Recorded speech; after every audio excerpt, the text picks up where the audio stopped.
राईल्स tube feeding. काही आजारांमध्ये किंवा परिस्थितींमध्ये रुग्णाला तोंडाने अन्नसेवन करणं शक्य होत नाही. अशा वेळी त्यांना राईल्स ट्यूबच्या मदतीने अन्न दिलं जातं. ही एक महत्वाची प्रक्रिया आहे. यामध्ये नाकावाटे घातलेल्या ट्यूब मधून द्रव स्वरूपातील पोषणयुक्त आहार रुग्णाला दिला जातो. यालाच राईल्स ट्यूब फीडिंग किंवा आरटी फीडिंग म्हणतात. कोणकोणत्या परिस्थितींमध्ये राईल्स ट्यूब फीडिंग दिलं जातं ते पाहू.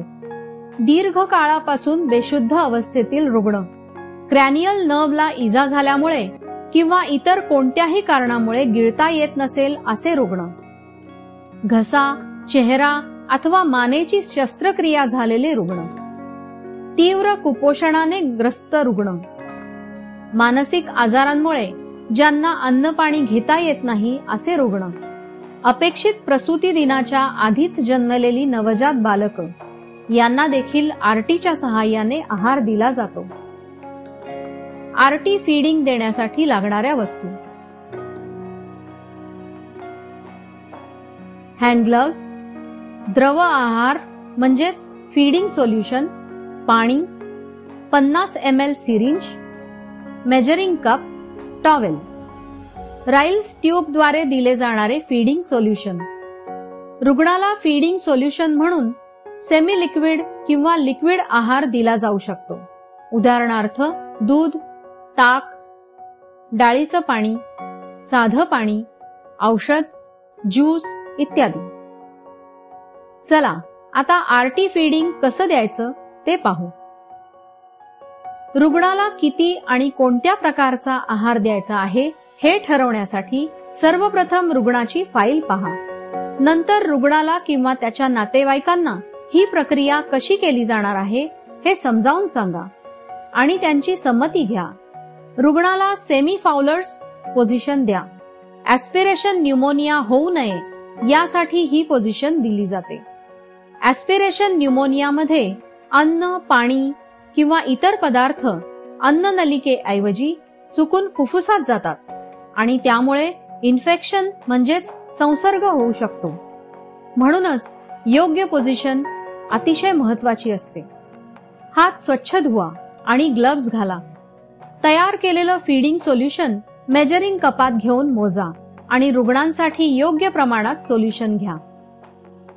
फीडिंग ट्यूबमध्ये कुठे अडथळा किंवा ब्लॉकेज आहे का ते पहा. ट्यूबच्या मोकळ्या टोकाला छोटी सिरिंज लावून आधी थोडं ऍस्पिरेट करा, म्हणजे ट्यूब मधून काही बाहेर येतंय का ते पहा. काहीच बाहेर आलं नाही तर मोठ्या सिरिंजमध्ये फीडिंग सोल्युशन घेऊन हळूहळू ते द्यायला सुरुवात करा. फीडिंग सोल्युशन देऊन झाल्यावर साधं पाणी ट्यूब मधून द्या, जेणेकरून ट्यूब स्वच्छ राहील आणि ब्लॉकेज निर्माण होणार नाही. फीडिंग देत असताना जर सोल्युशन थोडं सांडलं असेल तर ते टॉवेलने साफ करा. रुग्णाला मळमळ, उलटी किंवा इतर लक्षणं दिसली तर लगेच डॉक्टरांना कळवा. ग्लोव्ज काढा. हात स्वच्छ धुवा आणि फीडिंगची वेळ आणि तारीख रुग्णाच्या फाईलमध्ये लिहून ठेवा. लक्षात ठेवा, रुग्णाची फाईल तपासल्याशिवाय कधीही फीडिंग देऊ नका. फीडिंग दिल्यानंतर लगेच रुग्णाला अंघोळ घालू नका. वेळोवेळी ट्यूबचं लोकेशन म्हणजे तिचं दुसरं टोक योग्य जागी आहे ना ते पहा. तसेच ब्लॉकेज आहे का तेही नेहमी तपासत राहा. इनपुट म्हणजेच फीडिंग आणि आउटपुट म्हणजे लघवी किंवा युरिन यांची नोंद ठेवा. फीडिंग देण्याआधी आधीचं फीड पचलं आहे की नाही ते पहा. अशा प्रकारे आरटी फीडिंग ही एक महत्वाची प्रक्रिया आहे हे तुम्ही पाहिलं. जे रुग्ण स्वतःहून अन्न सेवन करू शकत नाहीत त्यांना या पद्धतीने पोषण देता येतं. रुग्णाच्या शारीरिक स्वास्थ्यासोबत मानसिक स्वास्थ्य सुधारायला यामुळे मदत होते.